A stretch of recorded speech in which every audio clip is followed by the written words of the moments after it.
Welcome to Engaging Cities Fireside Chats.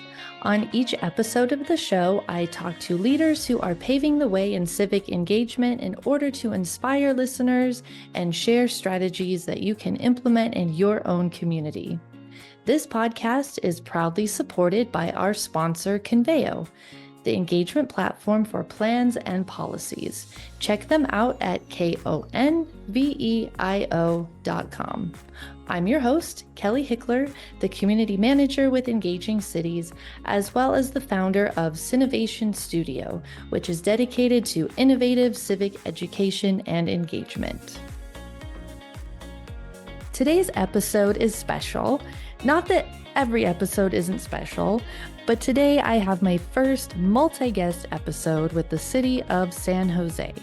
I'm talking to Jasmine Hartenstein, Betty Nguyen, and Ellina Yin about the city's Civics Masterclass they launched earlier this year. It's a free, online, self-paced course that teaches the basics about local government. It's open to anyone, available in 3 languages, and it's been very well received so far. I highly encourage you to check it out on their website, which is linked in the description. All right, let's get this convo started. Well, thank you guys so much for joining me today on the Engaging Cities Fireside Chats podcast. It's great to have you. And this is the first episode where we've had multiple people on at one time. So I feel like the Brady Bunch here with our little heads and rolling dough. But let's go around and have everyone just introduce themselves and talk a little bit about what your role is at the city of San Jose, maybe how you got started in local government or the work that you do now, a little bit about your background, whatever you want to share with our listeners. So let's start with you, Jasmine. Yeah, good morning, and thank you again for having us. We're very excited to talk about our Civics Masterclass. But like you mentioned, my name is Jasmine Hartenstein. I am the Inclusion and Belonging Manager at the City of San Jose's Office of Racial and Social Equity. I originally started my career in nonprofit doing refugee resettlement work in San Jose, and then kind of stumbled into local government. There was a new Office of Immigrant Affairs at a nearby county. Took that role on for about 6 years until I transitioned over to the city of San Jose to do similar work, but include the racial equity aspect of our inclusion and belonging work. So, yeah, happy to be here. All right, thanks, Jasmine. How about you, Betty?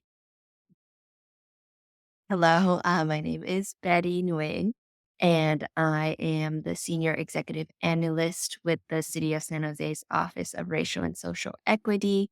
I'm born and raised in San Jose. I started my career in the community health and public health field, actually, working to promote health and well-being for immigrant and other communities of color. I moved on to community arts field, thinking about how creativity is an essential part of healing, working in various community spaces and social sectors. And that led me to having an opportunity to do a global social impact fellowship in Japan for a year. And that was my first experience working with local government and local business and local nonprofits to really bring everyone's skill sets and passions and missions together to make things happen. So with that pleasant and meaningful experience, I came back to my hometown of San Jose, hoping to do the same here. Yeah, that's so cool. Okay, I have so many questions about Japan. I'll be back on another episode to talk about Japan. All right. Thanks, Betty. And then Alina, tell us about you. Yes, thank you so much for having all of us here, Kelly. You're really excited to be on here. So, hello everyone. My name is Ellina Yin, and I'm the founder and producer of the Only in San Jose podcast. It's a civic education podcast that gets into boards and commissions and the process of civic participation. I'm also a first generation Cambodian American, born and raised right here in San Jose.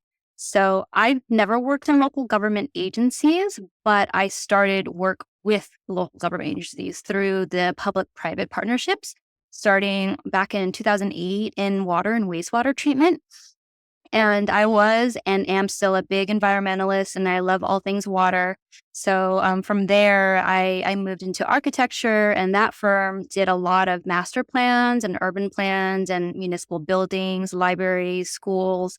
And so my role was really always about bridging the gaps between the experts and the non-experts, explaining process and developing stories to help people better understand why all of this stuff is so important. And so yeah, I'm really excited to get into the weeds of our civics masterclass. Great, awesome.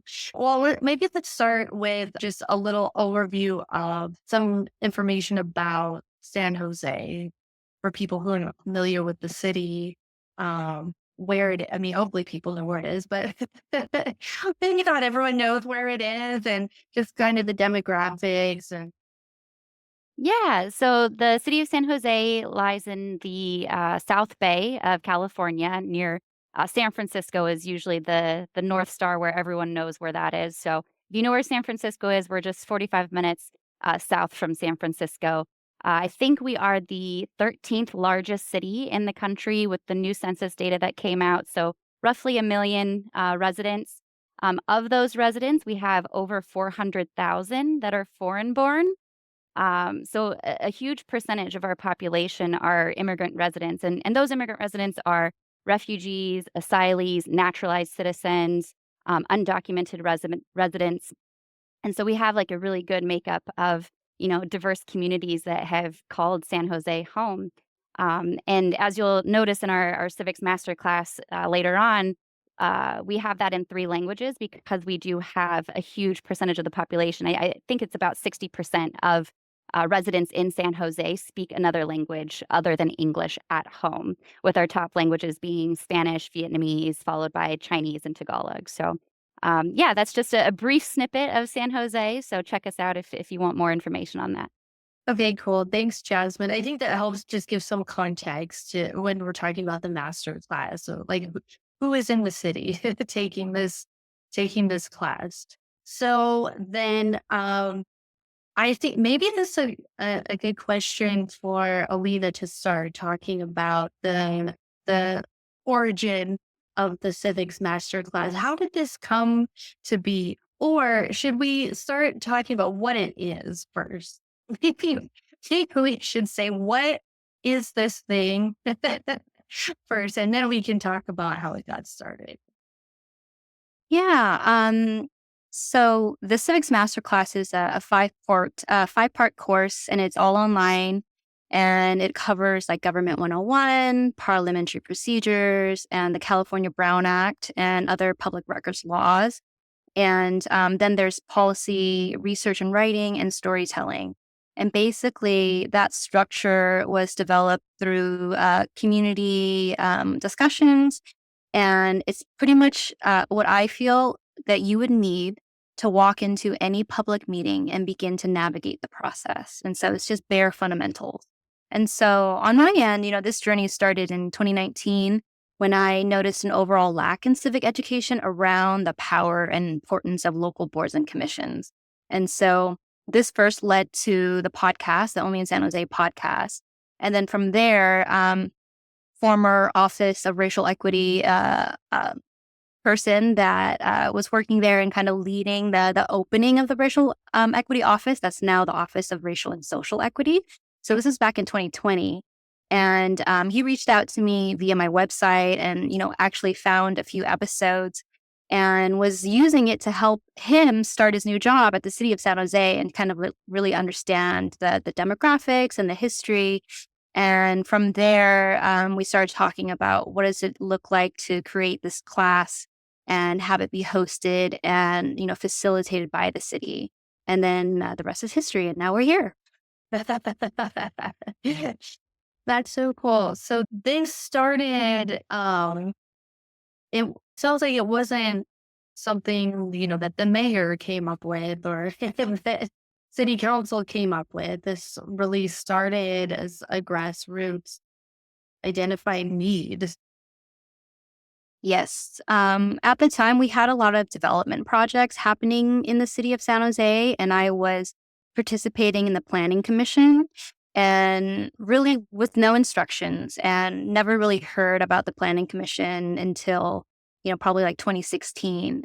And it was just me trying to find my way, like finding the agenda. When do they meet? And what is their work plan like? And what is the actual process of how they do study sessions and develop programs and policies? And through that lived experience, I was just documenting the process the whole entire time and connecting with other like minded commissioners who were really trying to recruit to fill empty seats and like no one knows about us. And so there was a lot of commissioners.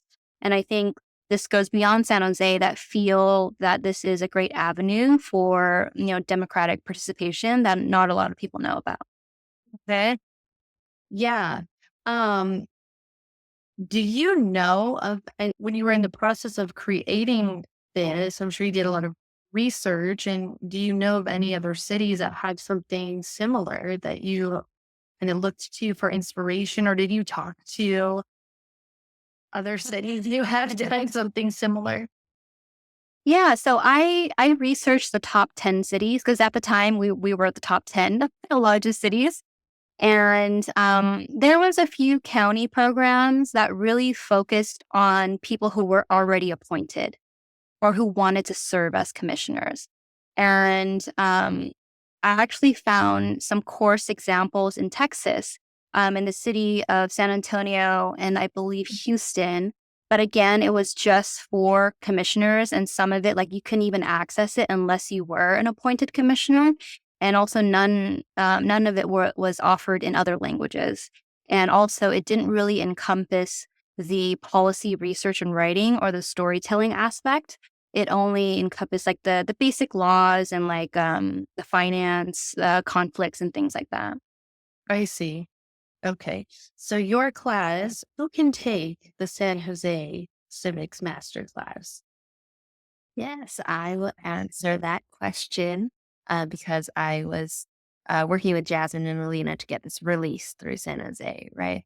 So anyone can take this class. You don't have to be an elected official. You don't have to work for city government. Just anyone can take the class. It comes in English, Vietnamese, and Spanish. It is free, it is online, and it is self-paced. So you don't have to have like all the free time in the world to sit down and take this whole class. You don't have to attend it at a specific time. So we have had it in in-person sessions in the past, or Alina has hosted it at least. You can do this in your own time. You can stop, go back to it, and finish it at your own pace.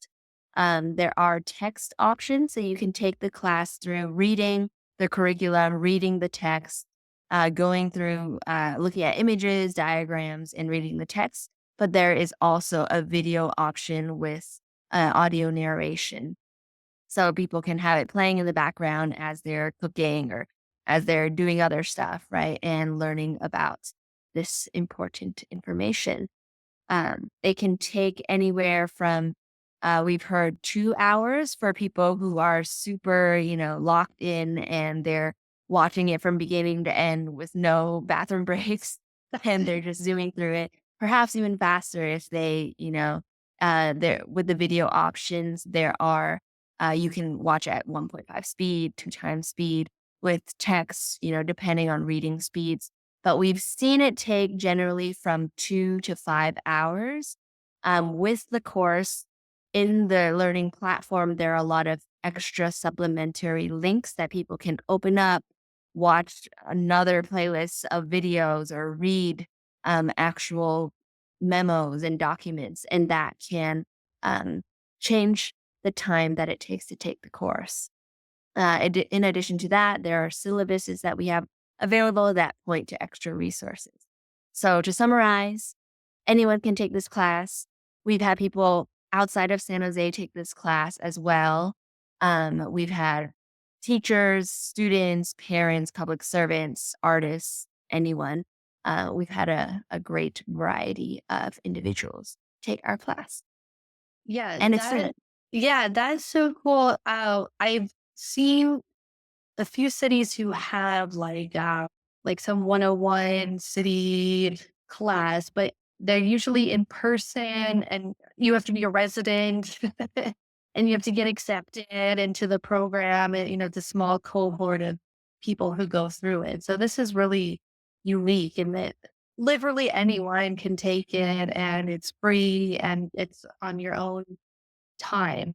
Um, so obviously the materials that you've created or the content that you've created is specific to San Jose, but is there a lot of it or some of it that could be applicable to almost any city? I think it depends. I mean, state wise, I think that changes because not all states have the same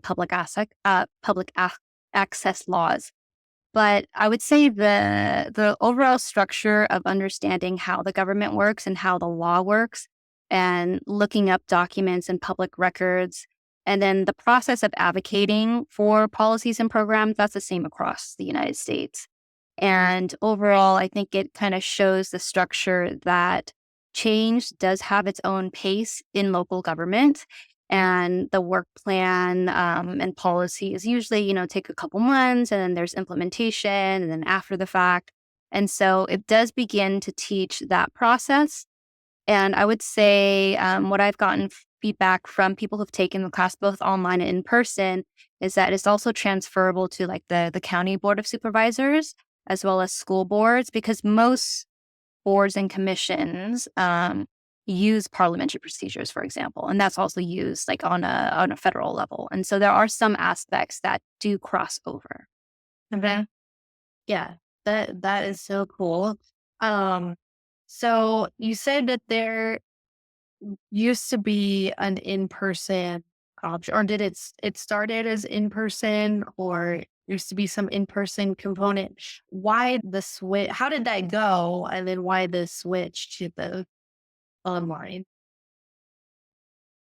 So in person, it started in 2021. The city of San Jose had what I like to call like its own like constitutional convention. So we were redoing our city charter by commission, which hadn't been done since 1986. And so it was kind of momentous. And the day it started was just a few days after the insurrection. They got sworn in and they're looking at their constitution. And then the constitution is also, happening as a discussion on a national level. And so that's why we decided to, we actually did it online and the first because it was still during the pandemic. And so it did start online and it was with a fellow commissioner, Adrian Gonzalez, who was the chair of the Ethics Commission. And he has taught Government 101 for a number of years. And so he developed the initial structure and then I came in and kind of did the analogies and like translating it and making it more accessible in language. Okay. And we did that online. And then there was feedback. And then the following years, I usually host 1 or 2 sessions in person. So they're like 5-week courses. And that allows people to build community and, meet other people and have that in-person experience. But we still also do it online so that there's just a variety of modes of learning and participation and disability access as well for people who are not able to come into in-person events. And the online portion was obviously the most accessible, like Betty was saying, that you can take it anytime you want. You can take it while, you're driving or, doing laundry and whatnot. Yeah. Have you heard from anyone that says, "Oh, I wish that it was in person," or I miss having it in person"? Have you gotten that feedback at all? Yeah, I can answer that. We have had interest in hosting it in person. We've had people um, submit in their uh, kind of reflection and their feedback that they want to learn more and they want to have an in-person session with more examples, more interactive modalities. So there's definitely an interest there. And as Ellina mentioned, there are opportunities. I think once a year she does host this in-person session, and we really just join hands in making sure that people are aware that that exists and that they can access it if they need to.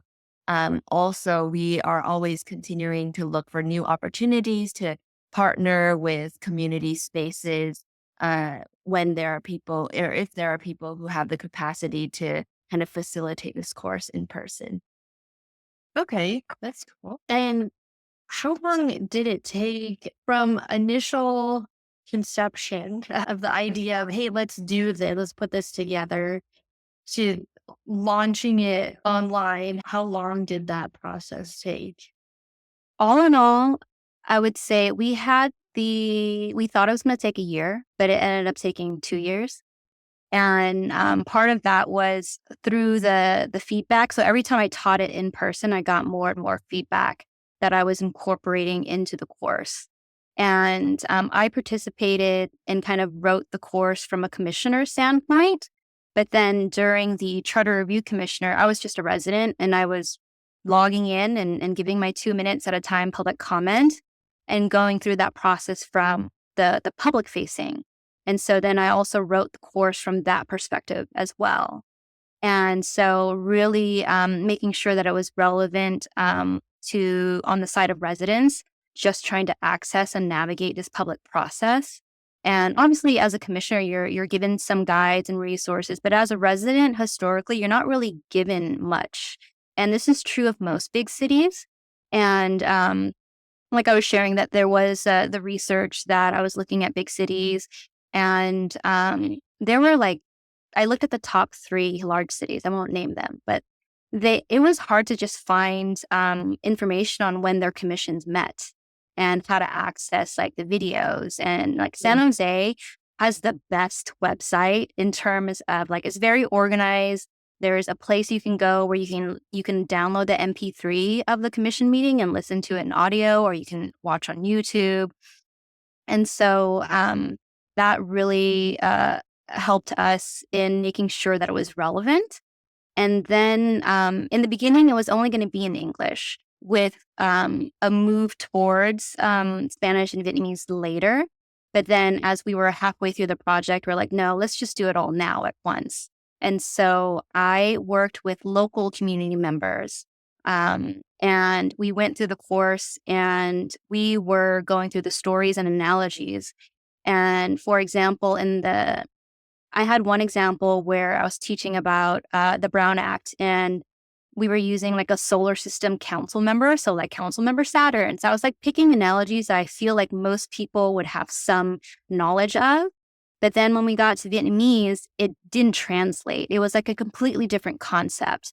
And she was telling me, like Tin Cow, the person that I work with, she's like, that's not going to work. And I was like, oh no, So she came up with her own analogies that was relevant to the Vietnamese community. So it's a little bit different, but it's very tailored to each community so that they can resonate with the content.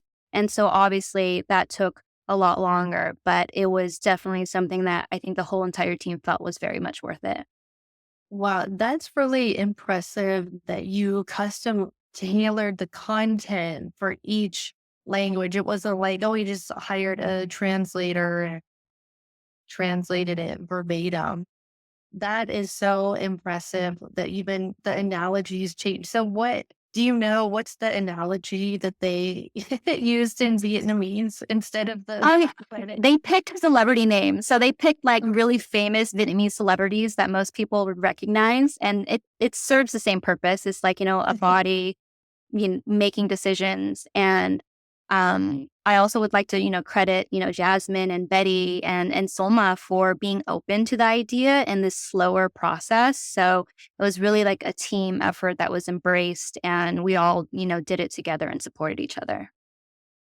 Well, and I think it's also a testament to working with Ellina and what she had done because, part of the Welcoming San Jose plan for the 2021, 2024 years was improving access and engagement to local city services and processes. And that includes, online access, language access. And so really, Ellina incorporated all of this within the Civics Masterclass. And that's why we were okay waiting a little bit longer because we knew it was going to be a stronger course and a more impactful course for our community residents.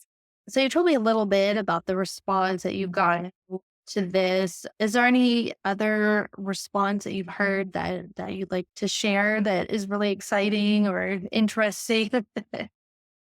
Yes, I have many interesting points that I'm excited to share. We have had just a lot of positive response for this course.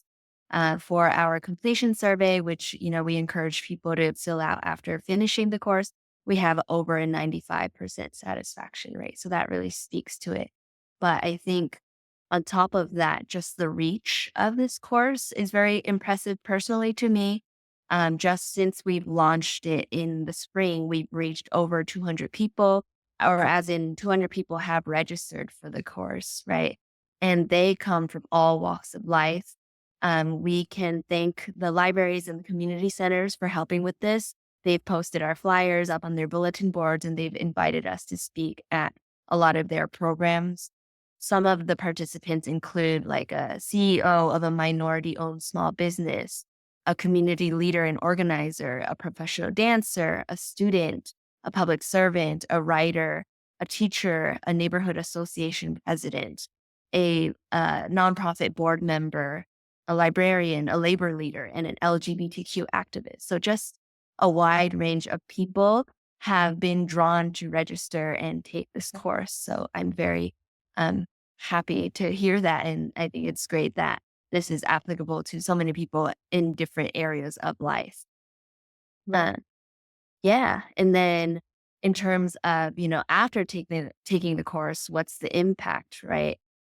For the people who filled out our completion survey, around 90% of them now feel able to make a meaningful impact in their community. They're empowered to get involved in local government, and they have the skills and confidence to engage with public meetings. We also ask people to kind of assess how confident or comfortable or knowledgeable they are about things like federal, state, and local government, parliamentary procedures, the California Brown Act, and our city's sunshine policies or public records policies, about how to research policy and how to do the communication and the storytelling to community and elected officials, right? And across the board, there's just people just improve so much, or the people who complete the survey, they score 90% upwards in feeling, empowered in these various components. Um, just as a comparison, for people who register, only about 25% of them understand the Brown Act and our city's sunshine policies for transparency.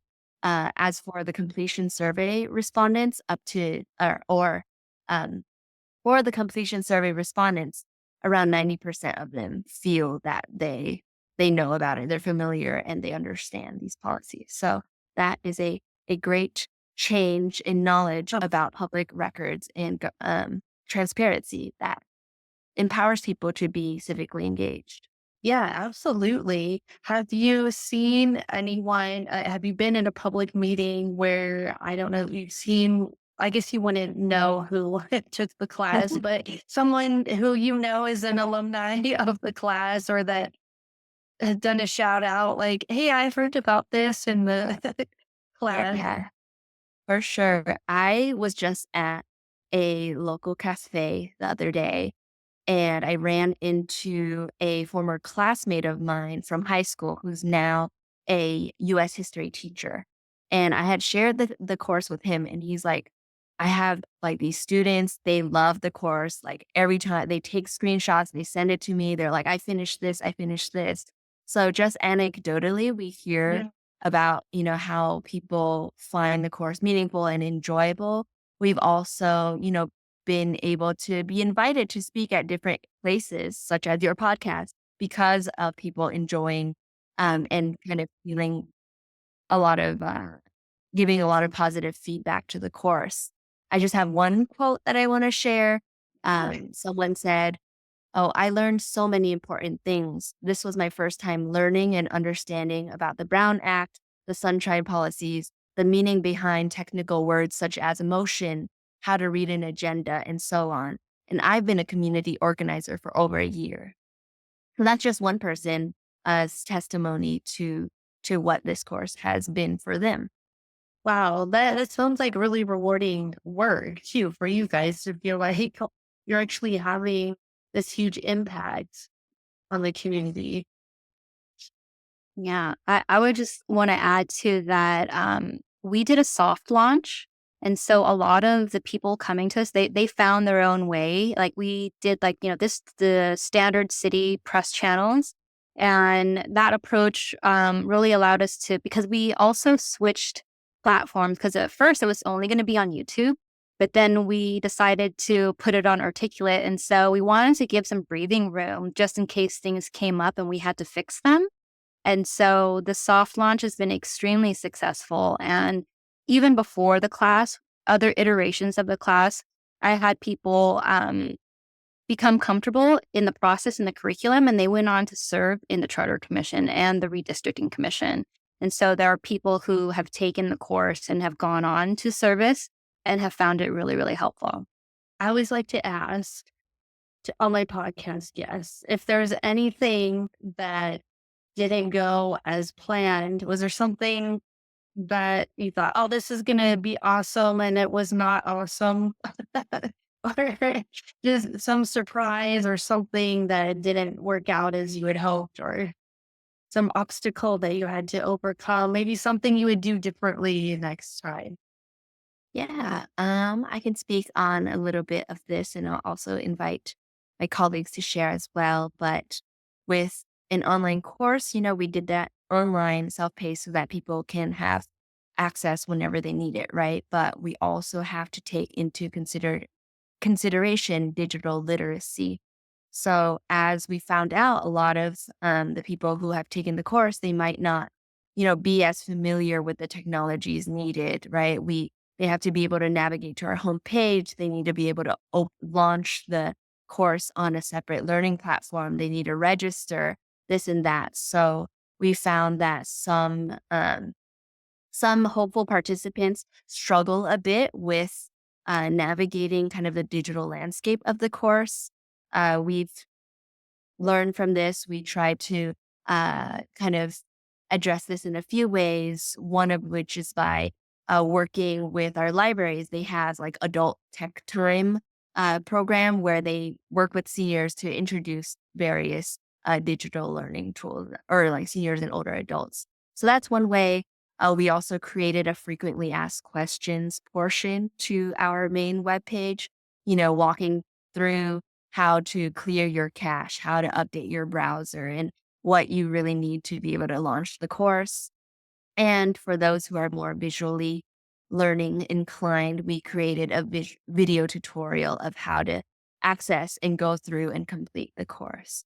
So just kind of with new technology, there are learning pains. So just having a supportive process for people who need that extra help is one lesson learned. Great.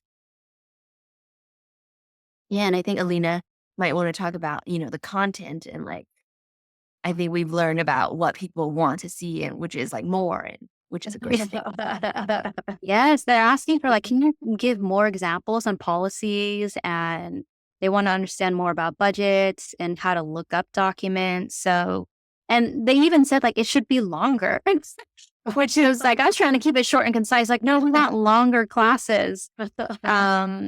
There was also a little bit of challenges of, just the logistics of internal, it needs to go through this person first before we do the press release. And oh, now this person wants to look at it, but that's natural.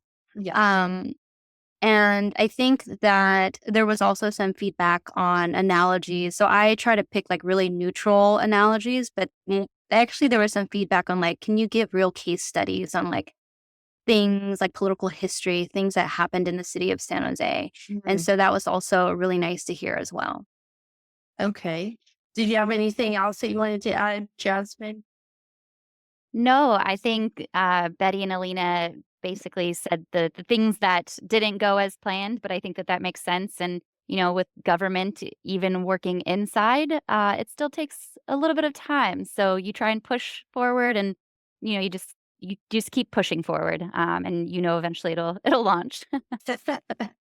So, Ellina, you said people are asking for more content. Are there plans in the works to develop additional courses and more content? Yeah, so I do have the podcast, and I'm planning to kind of develop some of that historical context of the story of San Jose with the podcast. And so each episode will be more storytelling format. And then do you want to learn? And then I would point them to the civics curriculum. But there's a lot of people hungry for this content. And now they're like asking, can you cover the county?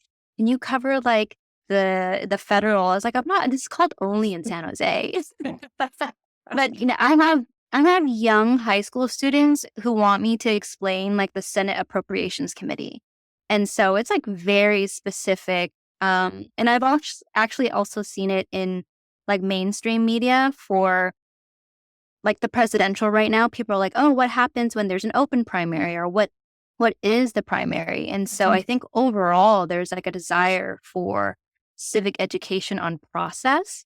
And I think that helps to navigate people to where they want to fit themselves in the movement of like civic participation. Yeah. What I was going to say was that in school, like most people going to school in junior high, high school, whenever you learn about civics at the federal level, whether or not you're paying attention, you were presented with some information about how things work at the federal level, maybe at the state level, but no one ever really learns about how things happen at the local government level unless you happen to get involved in that for work. You kind of don't know. There's just not much out there to educate people on it. So this is a really good tool, really good first step to help fill in that gap. So with that, do you have any words of wisdom that you would share with another city who's thinking about maybe whether it's a city or maybe a nonprofit group who is thinking about putting together something similar? Yeah, I would say a few things to really consider is one, working locally. Ellina is born and raised in San Jose, but her company is or nonprofit is founded in San Jose and is here. And I think doing a lot of the testing, she had done multiple tests um, with in-person sessions, with the digital content, and really making sure our local community understood, not just anybody. In Civics 101. And then, highlighting that we, partnered with local translators like that's huge. And I think that that's also very important. And then just thinking about the accessibility, right? We decided to go with the online version first, do that soft launch and really try to make it as accessible without having to get people in one place or take time out of their day that's scheduled, on our time and not their time, and really be able to, allow people to go through it at their own pace. So really thinking about all of those accessibility needs, both disability, language, all of those pieces, and allow for more time. Know that there's going to be hiccups along the way, but I would argue, we had a launch date when we first put the contract together, and it was quite a bit over that. But, myself, Betty, our director, the city, we knew how important this was to do it right. And so giving that space to be flexible, I think is really important as well, instead of just pushing something out and hoping that it works for the best. And the soft launch has been, like Ellina mentioned, great because it's giving us time to reach out to different organizations, giving us time to connect with different educational institutions, and not feel so overwhelmed with the other strategies that we're a part of for our welcoming work, at least in the city of San Jose, and gives Ellina a little bit of a breathing room, but not much. Yeah, I think to add to what Jasmine was saying, it is really important to work with the community members and trying to design from the residents' lived experience, because each city is so different and each city faces different challenges. And so this helps you make the content really relevant to the challenges that your community might be facing, and also to see it from both sides. As one side, it could be you're trying to recruit and solicit commissioners, but then the other side, the commissioners they have public meetings and those chambers are often empty. So it should be about bringing people in, because the way to make change isn't just to be in an official seat. It's just by using your 2 minutes and reading the docs and giving quality feedback that you care about how this park is being developed, and see it as a foundation for your residents to grow and thrive, and that it is going to change as your constituents and residents become more civically involved. And it's all with the goal of building a culture of civic participation. Right. Did you have anything that you wanted to add, Betty? I guess coming from the technical side, some things people could consider is whether you have a system in place or whether you want to have a system in place to track who registers or not. There are learning management softwares. There are other ways that we can do that people can do that.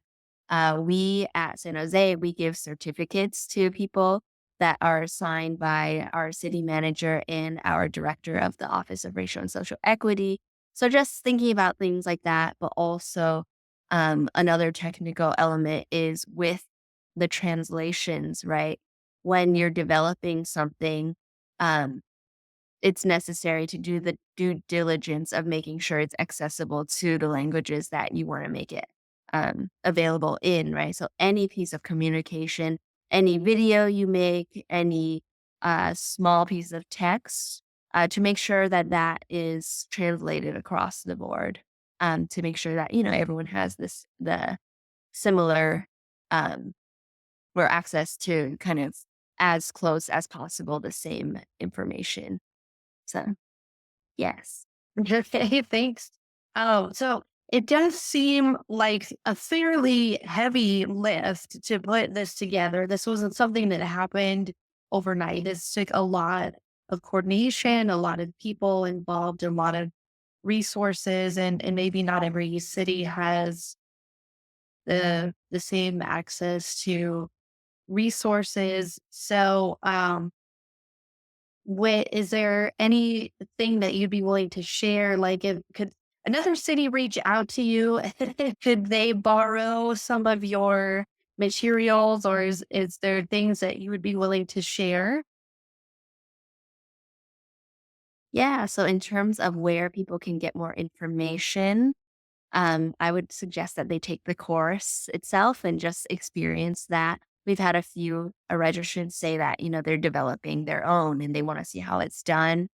You can find the course just by going on Google, being any search engine, search San Jose Civics Masterclass. That's one way to get to it. You can go through the San Jose's website and navigate to our Office of Racial and Social Equity and get it there. Um, or you can go to the shortened URL, which I'll read out loud in alphabetics. So it's bit.ly or is it forward slash? It's forward slash. Okay, retract that. bit.ly SJCIVICS. And note that it's case sensitive. So the S, J, and the first C. So it'd be like the SJ and then the C in civics are capitalized. So that's how people can access the course. They can also, on that page, access a syllabus that kind of outlines if you were to teach this course over a is it 5 week, 5 month, five kind of installment execution, the materials you would need, extra supplementary links, this and that, so that people can have that to use at their own will. They can also reach out to us, the Office of Racial and Social Equity, at SJ Racial Social Equity at sanjose.gov. Great, thanks. And I'll be sure to include all those links to everything in the description and the podcast on YouTube, on the website, everything. So people can have access to that information. And if any of our listeners wanted to get in touch with any of you individually, is it best to do that through the city's website or LinkedIn or where can people find you? Yeah, I think that we're all on LinkedIn. The email that Betty just provided for the office, we all check that, both Betty and I. You can Google our names, Jasmine.Hartenstein at sanjoseca.gov, Betty.Nguyen at sanjoseca.gov. And I think Ellina has a separate one for only in, if you want to go ahead and share. Yeah, so people can find more about Only in San Jose, and it'll mention the Civics Masterclass as well, and that's only in sj.org.